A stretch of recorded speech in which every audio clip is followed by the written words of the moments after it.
나는 이승만입니다. 미국 와싱턴에서 해외에 반대한 우리 2,300만 동포에게 말합니다.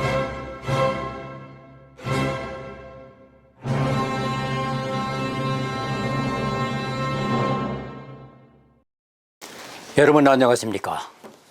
이승만 바로 알기를 위해서 대한언론인회가 KJTV를 통해서 다큐멘터리로 제작하고 있는 국부 이승만, 오늘 그 17번째 순서가 되겠습니다. 이승만은 미국에서 일본을 비판한 숱한 강연과 인터뷰 기록을 남겼었습니다. 그러니 요시찰 인물인 것은 당연했습니다. 그래서 그는 지필과 강연에서 일제의 비위를 거슬릴 어떤 빌미도 주지 않기 위해 세심한 주의를 기울였습니다. 조심하고 주의하면서도 타고난 활동가인 이승만은 멈추지 않았습니다. 1911년 여름 이승만의 활동 궤적은 신들린 듯한 화려성을 보여줍니다. 기차, 배, 말이나 나귀, 우마차, 가마 혹은 인력거를 타고 총 3,700km를 여행했습니다. 13개 선교구역을 방문하고 33차례 집회를 열었으며 7,535명의 학생을 만났습니다. 남으로 광주, 전주, 군산까지 내려갔고 북으로는 평양, 선천까지 올라갔습니다. 이런 맹활약으로 지방 학교들에서도 모임이 만들어져 YMCA는 전국적인 조직으로 성장했습니다. 이승만을 비롯한 기독교인들의 활발한 움직임은 조선 총독부를 자극했습니다. 이에 일제는 조선 기독교 지도자들을 일망타진하기 위한 음모를 꾸몄으니 이게 바로 105인 사건입니다. 105인 사건은 사실 이 총독부 검거한 인원은 800명이 넘습니다. 그 중에서 재판받아서 실형을 받은 사람이 105명이기 때문에 이름이 105인 사건이라고 붙었는데, 이 105인 사건을 일으키게 된 아주 직접적인 동기를 제공한 게 이게 이승만입니다. 어떤 동기냐면은 개성에서, 그러니까 전국을 누비고 다니면서 교회 개통 학교마다 다 YMCA 청년회를 조직을 해요. 그게 23개인가 이렇게 조직을 해 놓고 그 대표들을 쫙 모아가지고 개성에서 하령회를 하는데, 하령회라는 게 이게 하계, 그러니까 여름 영혼 구제하는 부흥회 같은 거죠. 하령회라고 하는. 그 개성 한영서원이라는 데인데, 그 한영서원은 개성 출신 윤치호 선생, 윤치호 선생이 세운 학교예요. 거기서 윤치호 선생도 이승만과 사제지간, 부자지간 같은 사이입니다. 하와이에서 이승만이 돈이 없을 때마다 SOS죠. 한성에 돈 들어줬어요 소식을 보내면 돈 보내주는 게 윤치호 선생이에요. 부자니까요. 그 윤치호가 세운 개성 한영서원에서 전국 대표 약 90여 명 모아놓고 여름 총 결선하는, 전국 YMCA를 조직한 총 결선하는 일종의 독립단체 결성회라고 그럴까? 청년들. 그거를 열었는데 이승만을 그 미행 추적 감시하는 자들이 딱 보고하기를 이걸 부셔야 된다. 이 단체를 부셔야 된다. 이승만을 잡아라. 이렇게 되는 거예요. 그래서 백오인 사건이 일어나는 거죠. 그 총독부는 이 개성 하령회가 이승만과 윤치호가 일본 그 초대 총독 데라우치 마사다케라고 있잖아요. 초대 총독을 암살하는 음모 결의대회를 한 거다. 그렇게 본 거예요. 그 데라우치 마사다케 총독이 당시 통감부에서 통감을 하다가 총독부가 되니까 초대 총독으로 바꿔가지고 총독을 하면서 전국을 순회하는 시찰 스케줄이 있는데 압록강 시찰할 때에 이 총독을 암살하려고 조선 기독교 학생들이 음모를 꾸몄다. 그 중호자가 이승만이다. 이렇게 된 겁니다. 그래서 한국 이참에 이승만을 비롯한 한국 기독교 조직들을 일망타진하자. 그렇게 해서 벌인 것이 백오인 사건이었습니다. 일제가 뒤집어 씌운 죄목은 어마어마했습니다. 1911년 11월 11일 기독교인들이 데라우치 총독의 암살을 시도했다고 해 무려 800여 명을 검거했습니다. 그들에게 무지막지한 고문을 가해 123명을 기소했는데 고문을 받다 사망한 이가 3명, 정신 이상을 일으킨 이가 4명이었으니 얼마나 잔인했는지 추측할 수 있겠습니다. 최종 유죄 판결을 받고 구속된 사람이 105명이었습니다. 그래서 105인 사건입니다. 한국하고 일본하고의 관계에 있어서 우리나라가 전 세계에서 한 번도 알려진 적도 없고 소식도 없습니다. 그런 그 캄캄한 흑암으로 가득 찬 나라인데 우리나라가 잘못 알려졌어요. 그게 뭐냐면은 제너럴 셔먼호 사건입니다. 미국 상선이 서울로 돌아온다고 하는 것이 평양 대동강으로 들어갔어. 그때에 영국 사람인 통역관 토마스 선교사가 거기 탔단 말이야. 그런데 그걸 세국 정책 때니까 배가 자초되니까 위에서 뗏목에다가 불을 질러가지고 뗏목을 해가지고 그 배를 태웁니다. 그래서 그 나온 사람들을 결국은 사형을 시켜서 목을 쳐서 다 죽였어요. 그때 토마스 목사가 죽으면서 이 성경을 주었는데 박충건이라는 사람에게 성경을 주었는데 박충건이가 그 성경을 읽고 나중에 장로가 됩니다. 그리고 대동강에는 우리나라 최초의 교회 T자형의 토마스 기념교회가 세워지게 됩니다. 근데 문제는 미국이 극동 정책에 있어서 요즘처럼 무절이 됩니까? 전화가 아무것도 안 되는 때에 누구를 의지했냐면 일본을 의지했습니다. 일본 자체가 동양에서 최고의 상등 국가가 일본 하나다. 일본이다. 일본은 그렇게 주장을 했습니다. 그래서 외국 사람들은 일본을 그렇게 믿었습니다.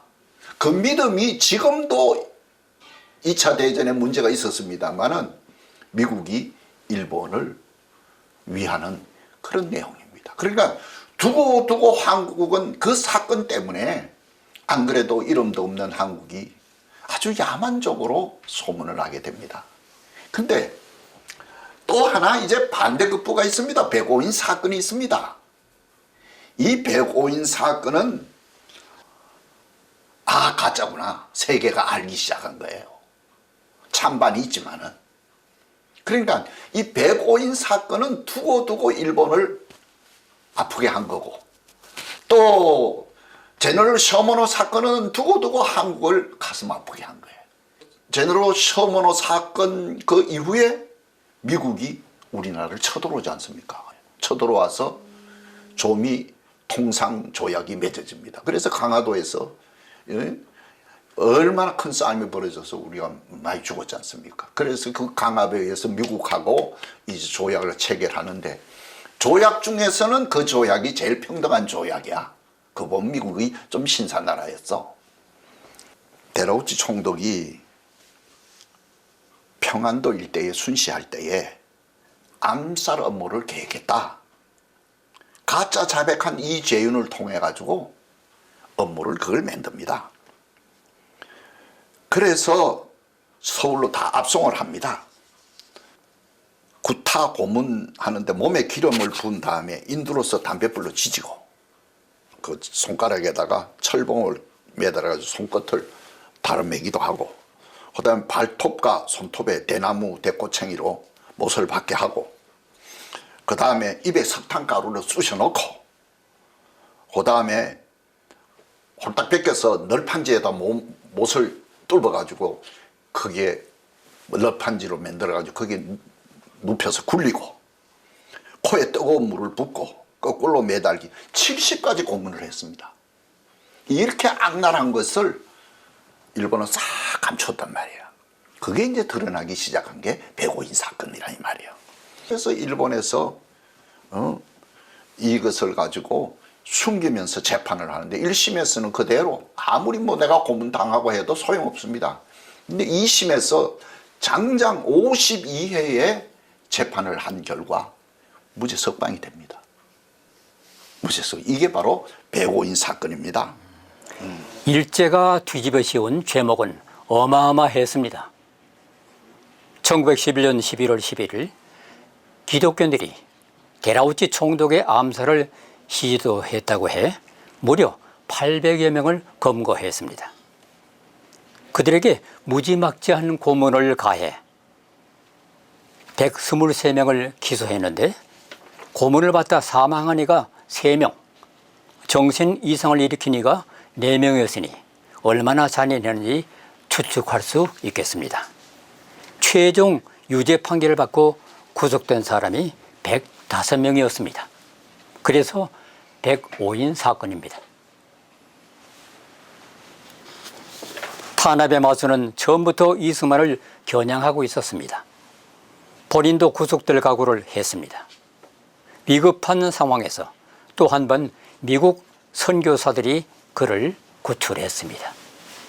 서울 YMCA에서 활동하던 질레트 총무와 마침 그때 한국을 방문했던 YMCA 국제위원회 모트 총무의 개입으로 체포를 면했습니다. 그들은 총독부 측에 미국 교계에서 상당히 이름이 알려진 이승만을 체포하면 국제적으로 말썽이 일어날 것이라고 경고했습니다. 일단 구속을 면했지만 한국에 머무르는 것은 여전히 위험했습니다.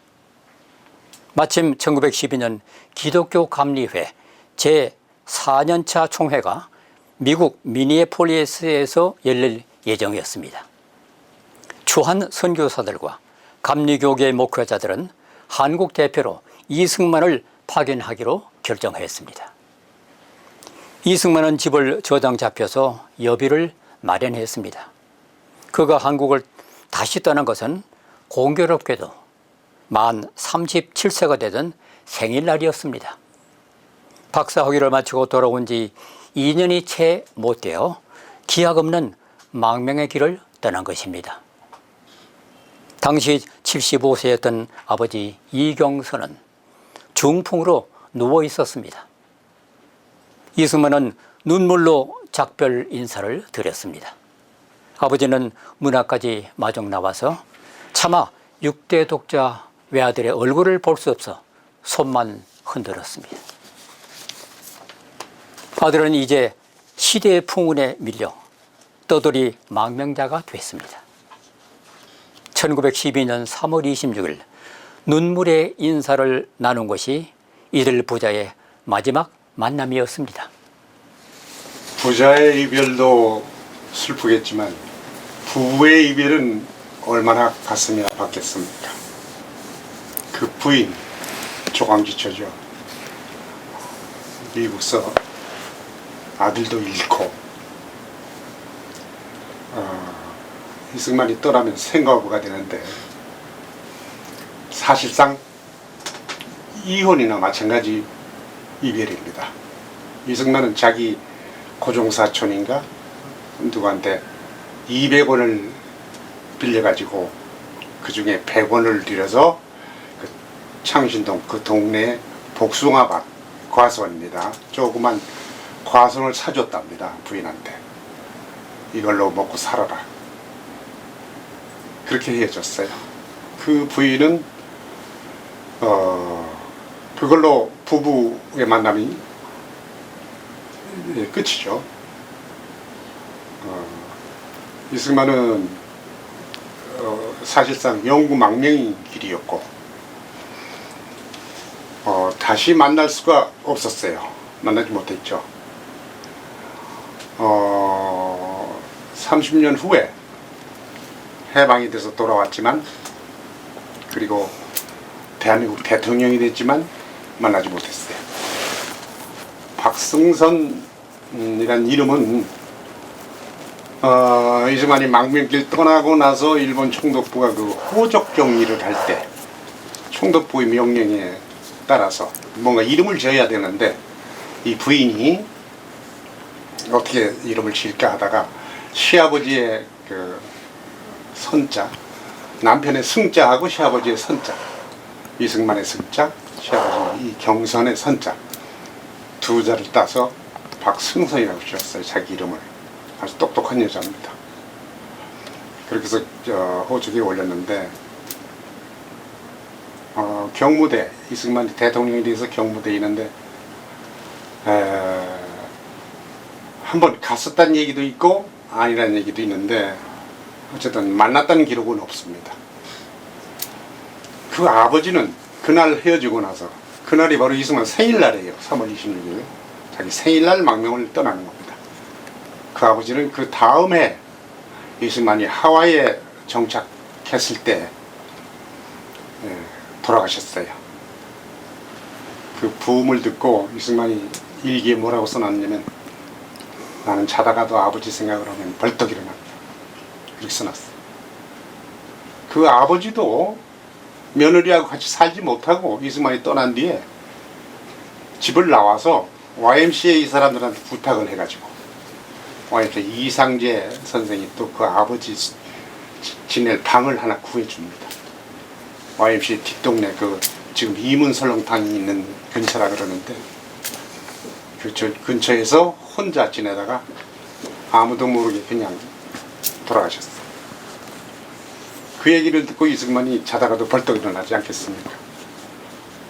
그런 이별이었습니다. 그런데 이승만이 이렇게 헤어지고, 아버지와 부인과 헤어지고 동경으로 갑니다. 동경으로 가는데 이승만은 어느 한 걸음도 헛되게 보내지를 않아요. 동경에 가서 일본 유학생들, 일본에 유학 중인 조선 유학생들을 모아가지고 뭘 하느냐, YMCA 청년회를 또 조직합니다. 일본 유학생 가지고 본국에서 청년 학생들 조직하듯이. 그래서 가마쿠라 구령이라고 도쿄에서 가까운데 가마쿠라 유원지 같은 데가 있죠. 가마쿠라의 유학생들을 전부 모아요. 유학생도 파벌이 몇 개인지 몰라. 서북파, 영남파, 뭐 기호파, 이렇게 파벌이 갈려 찢어지는 청년들을 모읍니다. 모아서 YMCA, 조선 YMCA로 뭉쳐라. 그렇게 해가지고 한 일주일 머물면서 단합을 시켜요. 결합시켜서 그때 그럼으로써 제1번 조선 기독 청년회가 탄생해 나옵니다. 청년을 만들고 청년회 사무실까지, 사무실 만들 돈을 내라, 이승만이 명령을 합니다. 그래서 그 다 부잣집 아들이니까, 유학 왔으니까 돈을 모아서 일로 동경에 조선 YMCA 사무실까지 마련합니다. 그리고 이승만이 동경을 떠나서 미국으로 가는 거죠. 그게 이승만이.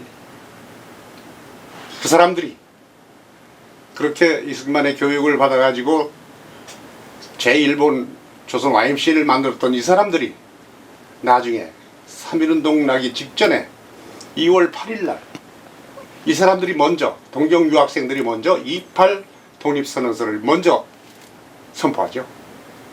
28 독립선언서도 지금 남아있지 않습니까? 이광수다 누구다 그 쟁쟁한 청년들, 다 이승만을 따르던 애국 청년 독립운동가들입니다. 미국에 도착한 이승만은 세계 감리교 대회에서 일제 만행을 규탄하며 기독교 정신에 호소했습니다. 기독교나 민주주의 정신은 약자를 보호하는 데 있습니다. 지금 일본은 무력으로 조선의 주권을 빼앗고 조선인들을 지독히 탄압하고 있습니다.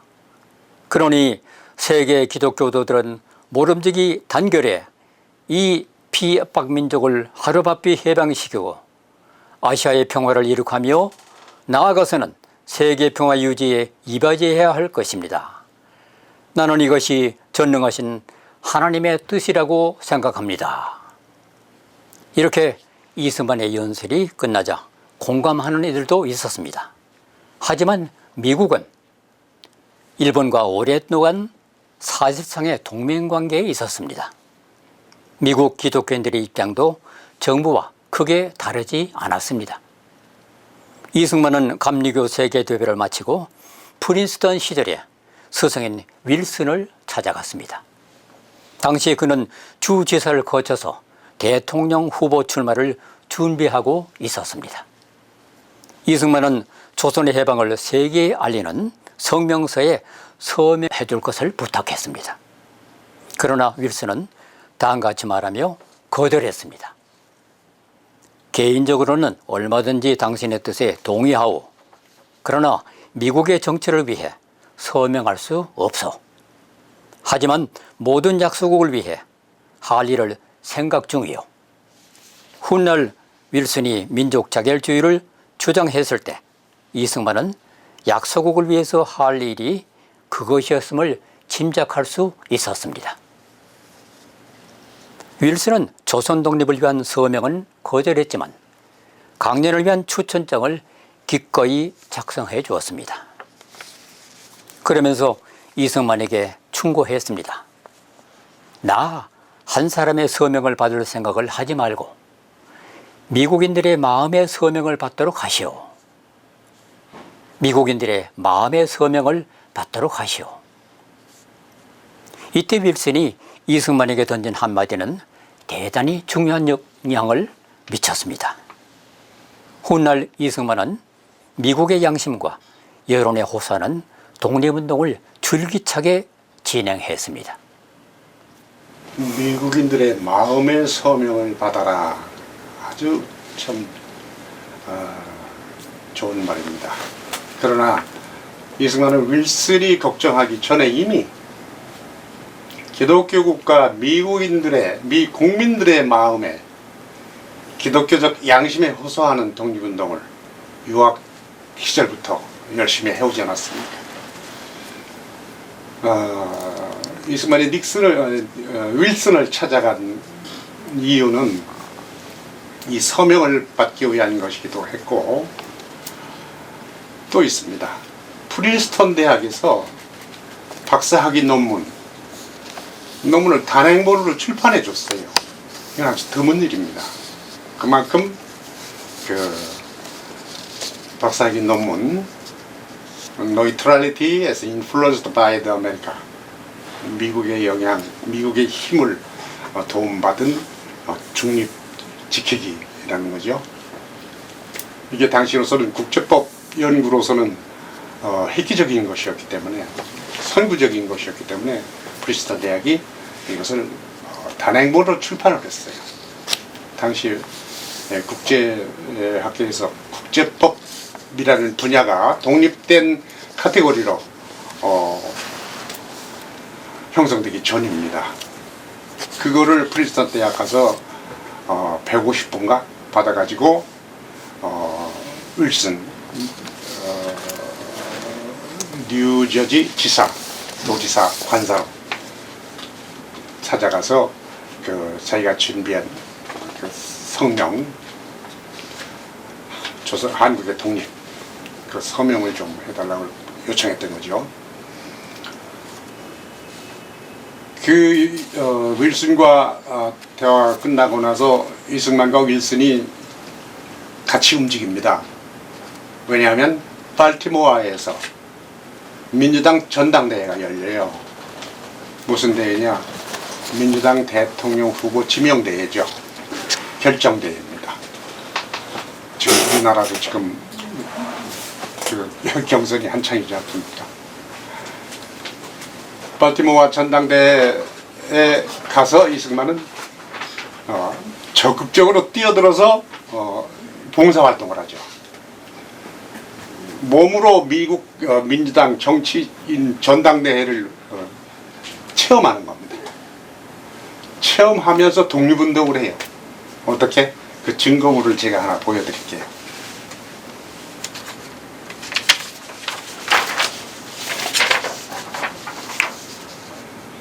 이것은 대형 손수건 스카프예요. 전당대회용으로 만든 민주당이 이 사방에 둘러쳐져 있는 것이 세계 만국 국기입니다. 그 국기에 중에 맨 오른쪽 꼭대기에 태극기가 떼어 있죠. 그 맨 밑에는 일본기가 있죠. 일장기가. 요 가운데는 미국 민주당 별. 일본한테 먹힌 나라 이름도조차 없어진 코리아의 국기가 이 전 세계 국가들의 국기 꼭대기에 딱 끼어 있는 겁니다. 이게 이승만 작품입니다. 이것이 그 전당대회만이 아니라 민주당 모든 사람들이 나눠 갖는 스카프. 이런 식으로 이승만은 틈만 있으면 놓치지 않고 비집고 들어가서 독립운동을 하는데, 이 윌슨이 말한 미국 국민들의 마음을 잡아라, 마음의 서명을 받아라, 이것은 평생 죽는 날까지 그는 거의 본능적인 이승만, 선전선동꾼 이승만의 전매 특허나 마찬가지입니다. 그 좋은 예가 여러 가지 친선단체를 만들죠. 한미 친우회, 무슨 기독교 친우회, 무슨 상담, 한미 상담회, 여러 가지 명칭의 조직들을 만드는, 이게 다 마음과 마음의 네트워킹이죠. 전국을 돌아다니면서 주요 인사들, 아주 주요 인사들입니다. 시시한 시민들이 아니고, 대표적인 것이 미국 상원 원목 프리드릭 해리스 목사. 그거는 이승만이 워싱턴에서 맨 처음 조지 워싱턴 대학 유학할 때 바로 옆에 있는 교회, 그 옆에 백악관이 있고 그 옆에 국무성이 있고 이런 동네지 않습니까? 그 프리드릭 해리스 목사는 미국 상원의 원목이면은 상원 의장이 부통령이고, 목사는 미국 국가기관의 영혼을 담당한 그 지도자들의 생각과 머리와 행동을 지배하는 윤리 코드를 가진 정신적 지도자죠. 이거를 무려 30년이나 한 사람이에요. 이런 사람을 한미 친우회 회장으로 앉히고, 그 밑에 이사들도 미국 명사들로 다 앉히고, 이런 식으로 합니다. 이승만이 운동하는 게 아니라 이승만이 앉힌 지도자 미국인들을 향해서 운동하는 겁니다. 이게 이승만식 독립운동이었어요. 미국민의 마음을 훔쳐라, 사로잡아라. 바로 이것은 하나님의 말씀이나 마찬가지였습니다.